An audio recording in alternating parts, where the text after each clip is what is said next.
Hello दोस्तों, max education में आप सभी का फिर से एक बार बहुत बहुत स्वागत है। तो दोस्तों, आप लोगों को पता है हम लोग 500 प्रश्नों की जो श्रृंखला स्टार्ट की थी प्रीवियस ईयर क्वेश्चनों के साथ, जो आपके एग्जाम यूपी पुलिस यूपी लेखपाल के लिए बहुत महत्वपूर्ण है। तो आज हम इसका 10वां वीडियो लेकर आए हैं और इसमें हम फिर से जीके जीएस के बेहतरीन प्रश्न करेंगे जो आपके एग्जाम के लिए 110% सही सही होंगे, जो आपके एग्जाम में सर आपको देखने को मिलेंगे। 25 क्वेश्चन इस वीडियो में होंगे। तो आपका पहला प्रश्न आपकी स्क्रीन पर ये रहा। राइट आंसर क्या होगा, आपको ध्यान से पढ़ना है और क्वेश्चन का राइट आंसर देना है। कह रहा सारनाथ में बुद्ध द्वारा दिया गया प्रथम प्रवचन क्या कहलाता है। आपको दोस्तों सबसे पहले यह पता होना चाहिए कि बुद्ध जो थे, ये आपको पता है सर बौद्ध धर्म से संबंधित है। किससे? बौद्ध धर्म से संबंधित है, ये बात बहुत अच्छे से आपको पता होगी। अच्छा चलिए, इन सबकी मैं बात कर लेता हूं। तो महाविनिष्क्रमण क्या था? तो जब क्या था महाविनिष्क्रमण, जब बुद्ध ने अपने घर को त्यागा था, घर त्यागने की जो घटना है, घर त्याग की घटना महाविनिष्क्रमण कहलाती है। महापरिनिर्वाण इनकी मृत्यु कहलाती है। और कई बार आपके एग्जाम में ये आया है कि महापरिनिर्वाण कहाँ हुआ था, यानी कि इनकी मृत्यु कहाँ हुई थी, क्या बोलेंगे सर?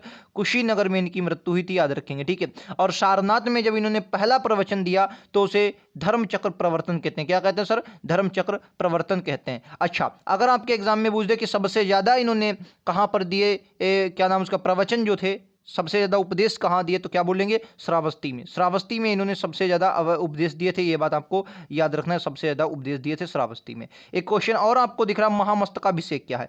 तो आपसे अगर पूछा है महामस्तकाभिषेक तो याद रखेंगे जैन धर्म से संबंधित है। और इसमें क्या होता है महामस्तकाभिषेक? कर्नाटक के श्रवणबेलगोला में। कहाँ सर? कर्नाटक के श्रवणबेलगोला में एक गोमतेश्वर की मूर्ति है, वहां पर प्रत्येक 12 वर्ष बाद मेला लगता है जिसे महामस्तकाभिषेक कहा जाता है, ठीक है, मेले को। अच्छा याद रखेंगे, ये जैन धर्म से संबंधित है। क्लियर है? चलिए अगले प्रश्न पर अपन लोग चलते हैं। अगला प्रश्न आपकी स्क्रीन पर ये रहा।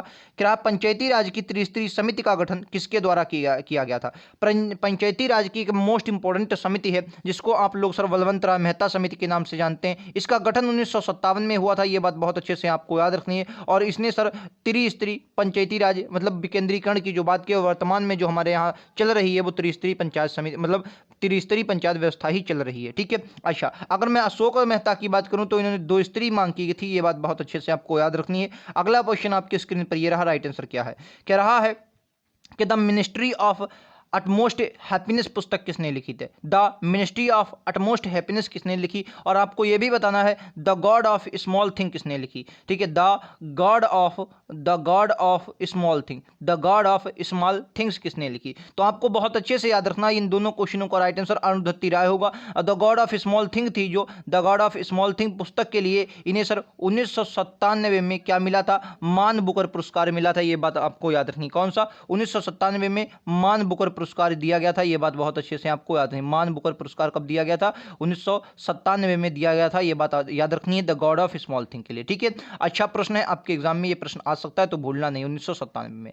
अगला प्रश्न कह रहा है कि किस देश में सबसे अधिक निवासी 7 शहरों में रहते हैं, वह कौन सा देश है? बताएं, जिस देश में सबसे अधिक निवासी 7 शहरों में रहते हैं, तो याद रखेंगे इस क्वेश्चन का राइट आंसर ऑस्ट्रेलिया होगा। बात ऑस्ट्रेलिया की कर लेते हैं। तो ऑस्ट्रेलिया में सबसे ज्यादा मरुस्थल पाए जाते हैं, मतलब सबसे ज्यादा मरुस्थल क्यों पाए जाते हैं, आइए मैं बताता हूं। इसे प्यासी भूमि का देश कहा जाता है। क्या कहा जाता है? प्यासी भूमि का देश कहा जाता है। प्यासी भूमि का देश क्यों कहा जाता है, समझिएगा। भूमि का देश कहा जाता है, क्यों कहा जाता है, देखिए। अगर मैं लोकेशन की बात करूं तो कुछ इस प्रकार से आपको गोल देखने को मिलेगा ऑस्ट्रेलिया, ठीक है। फिलहाल ऐसा है नहीं, समझिएगा। इधर आपको क्या देखने को मिलेगी, यहां पर ग्रेट डिवाइडिंग रेंज स्थित है, जो ऑस्ट्रेलिया के बिल्कुल किस तरफ? पूर्व हिस्से में स्थित है। अगर कोई तूफान मतलब कोई चक्रवात होता है या कोई वर्षा वाला तूफान होता है, वो उठता है तो वो यहाँ पर टकराकर इसी वाले क्षेत्र में वर्षा कर देता है, इसी वाले क्षेत्र में वर्षा कर देता है। और जो इधर वाला क्षेत्र रह जाता है ये मतलब सूखा रह जाता है, इसलिए इसे प्लासी भूमि का देश। और यहाँ पर आपको ग्रेट सैंडी मरुस्थल, विक्टोरिया मरुस्थल, ये सभी, और गिब्सन मरुस्थल, ये सभी के सभी आपको कहाँ पर? ऑस्ट्रेलिया में देखने को मिलेंगे। इस वाले क्षेत्र में बहुत मरुस्थल है, ठीक है। जब आप ज्योग्राफी को बहुत अच्छे से समझेंगे तो पढ़ेंगे तो आपको इजीली समझ में आ जाएगा, ठीक है।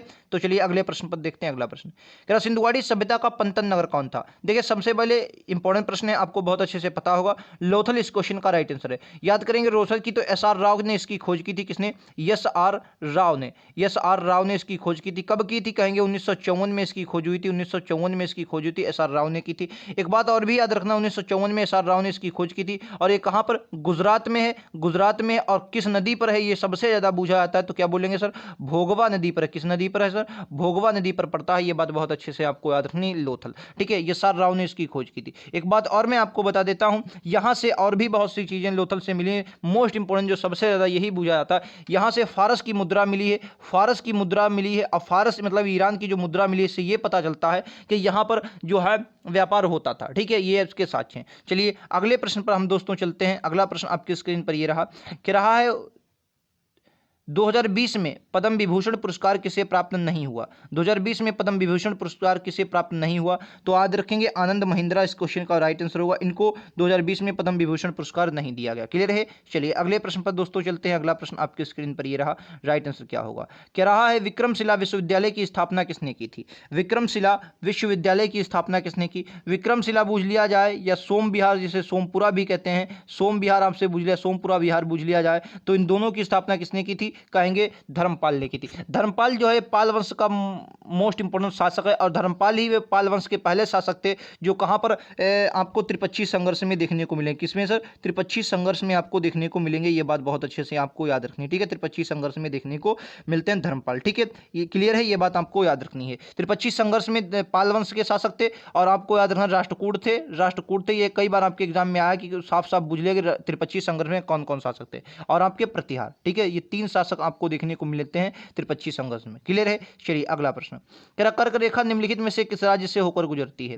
कर्क रेखा निम्नलिखित में से किस राज्य से होकर गुजरती है। कर्क रेखा निम्नलिखित में से किस राज्य से होकर गुजरती है। जम्मू कश्मीर, हिमाचल प्रदेश, बिहार या झारखंड। बहुत अच्छे से दोस्तों आपको पता होगा ये झारखंड में होकर गुजरती है, और अपने यूपी मतलब भारत के 8 राज्यों से होकर गुजरती है। ये बहुत अच्छे से आपको पता होगा, ठीक है। चलिए अगले प्रश्न पर, ये रहा आपकी स्क्रीन पर, कह रहा जवाहरलाल नेहरू बंदरगाह कहाँ स्थित है। जवाहर नेहरू बंदरगाह कहाँ स्थित है, बताएंगे जवाहरलाल नेहरू बंदरगाह कहाँ स्थित है। पारादीप, कोच्चिन, कोलकाता या मुंबई। तो क्या बोलेंगे, इस क्वेश्चन का राइट आंसर दोस्तों मुंबई होगा। मुंबई में आपका स्थित है जवाहरलाल नेहरू बंदरगाह, ठीक है। चलिए अगला प्रश्न, कह रहा 8 मार्च को किस रूप में हम मनाते हैं। बोलेंगे 8 मार्च को किस रूप में मनाते हैं। पर्यावरण दिवस, अंतर्राष्ट्रीय महिला दिवस, विश्व विरासत दिवस, युवा दिवस। तो क्या बोलेंगे, पर्यावरण तो आपको रटा होगा सर, 5 जून को मनाते हैं। 5 जून को, 5 जून 1972 को यूएनएपी की स्थापना होती है, और इसलिए 5 जून 1974 से हमने क्या किया, 1974 से पर्यावरण 5 जून को पर्यावरण दिवस बनाना स्टार्ट किया, ठीक है। अंतर्राष्ट्रीय महिला दिवस इस क्वेश्चन का बिल्कुल करेक्ट आंसर होगा, याद रखेंगे। दूसरा इस क्वेश्चन का बिल्कुल करेक्ट आंसर होगा, 8 मार्च को अंतर्राष्ट्रीय महिला दिवस मनाया जाता है, ठीक है। चलिए अगला प्रश्न, कह रहा भारतीय गन्ना अनुसंधान संस्थान कहाँ स्थित है। बोलेंगे भारतीय गन्ना अनुसंधान संस्थान कहाँ स्थित है, ठीक है। अगर सब्जी अनुसंधान, अगर साग सब्जी बुझा है तो वाराणसी में, कानपुर में आपका हो जाएगा कौन, गन्ना अनुसंधान संस्थान, ठीक है। तीसरा इस क्वेश्चन का बिल्कुल करेक्ट आंसर है। चलिए दोस्तों अगले प्रश्न पर मैं चलता हूं। अगला प्रश्न आपकी स्क्रीन पर यह रहा, कह रहा धान में खैरा रोग, और ये प्रीवियस क्वेश्चन है, यूपी लेखपाल का 2015 में क्वेश्चन आया था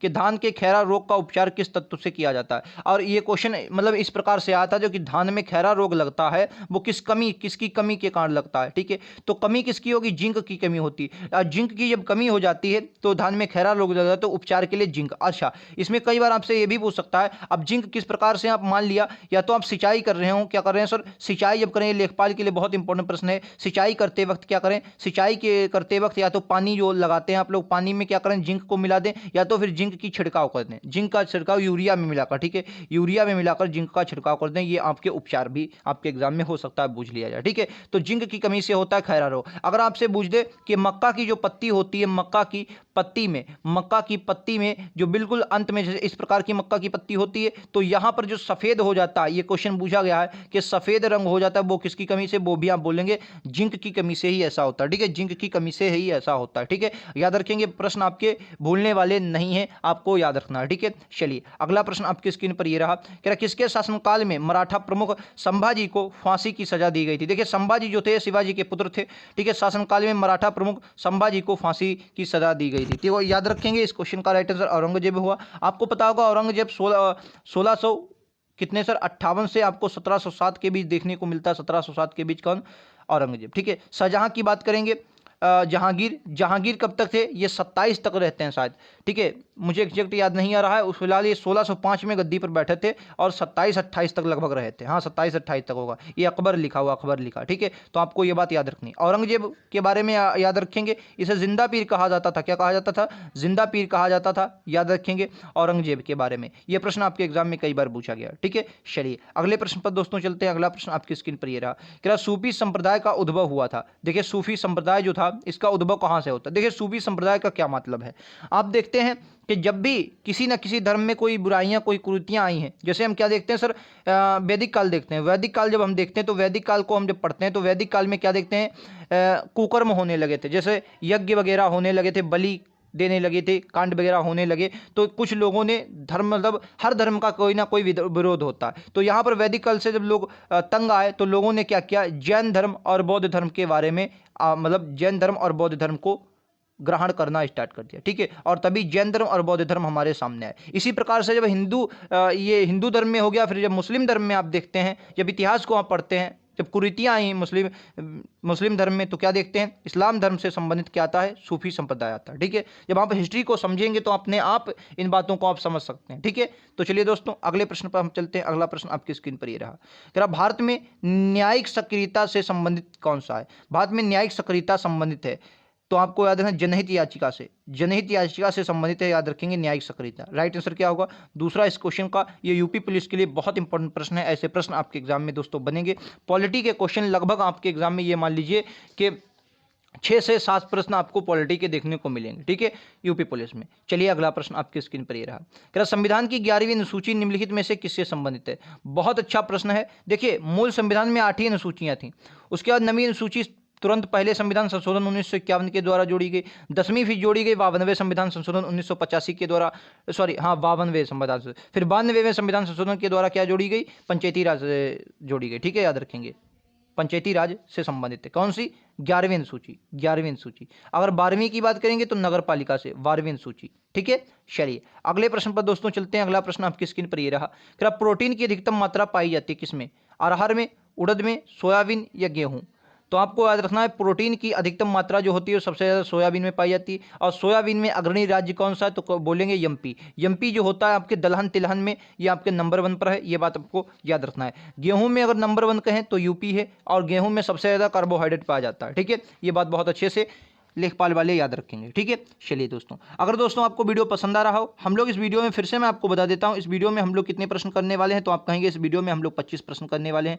25 में से दोस्तों आपका स्कोर कितना रहता है आप लास्ट में हमें ज़रूर बताएंगे। और ऐसे ही लगातार प्रश्नों के लिए चैनल को सब्सक्राइब करना ना भूलें। क्या एक राज्य में राष्ट्रपति शासन के तात्पर्य है कि राज्य शासित होगा? सबसे पहले आपको यह याद रखना है, हमारे संविधान में 3 प्रकार के आपात उपबंध की चर्चा की गई है। कौन कौन से? आर्टिकल 352 में है, एक आर्टिकल आपका 356 में है, एक आपका 360 में, ठीक है। 360 में वित्तीय आपात की चर्चा की गई। क्या सर? वित्तीय आपात की चर्चा की गई है, याद रखें वित्तीय आपात की चर्चा की गई, ठीक है। 352 में राष्ट्रीय आपात की चर्चा की गई, राष्ट्रीय आपात की चर्चा की गई है। और 356 में राष्ट्रपति शासन की चर्चा की गई। इसमें राष्ट्रपति शासन की, तो राष्ट्रपति शासन जो लगता है वो 356 आर्टिकल के तहत लगता है। और इसमें कहा गया कि प्रत्यक्ष रूप से जो शासन होगा वो राष्ट्रपति द्वारा चलाया जाएगा, ठीक है।